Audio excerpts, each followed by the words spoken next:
অনেকেই প্রশ্ন করেন আমাকে, লিথুনিয়া থেকে ভাই আমি কি করব? আমার কাছে 14,000 ইউরো আছে, 15,000 ইউরো আছে। এই ইউরো দিয়ে কি আসলে কিছু করা সম্ভব? ইউরো দিয়ে আমি কিছু করতে পারবো? হ্যাঁ, লিথুনিয়াতে 14,000 ইউরো বা 15,000 ইউরো দিয়ে আপনি আসলে অনেক কিছুই করতে পারবেন। যেরকম আপনি যদি একটা কার ওয়াশের ব্যবসা দিতে চান, আপনি যদি উবারের একটা ব্যবসা করতে চান, বা বোল্ট আছে, বোল্টের ব্যবসা করতে চান, ই-বাইকের ব্যবসা করতে চান, এরকম ছোট ছোট অনেক ধরনের বিজনেস আছে, যে বিজনেসগুলো করে আপনি অনেক কিছু আর্ন করতে পারেন। সো এই আর্নগুলো আপনি কিভাবে করবেন? এই আর্নগুলো করার জন্য আপনার ছোট থেকে শুরু করতে হবে, নিজের থেকে, এবং একজন লিথুনিয়ান লোকাল আপনাকে হায়ার করে নিতে হবে, যেন সে লিথুনিয়ান ভাষায় কথা বলতে পারে, লিথুনিয়ান ভাষাগুলো সে বোঝে।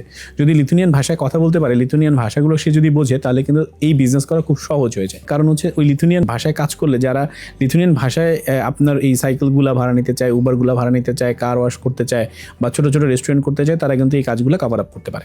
যেহেতু তারা এই কাজগুলো কভার আপ করতে পারে, এই জন্য বিজনেসটা খুব সহজ হয়ে যায়।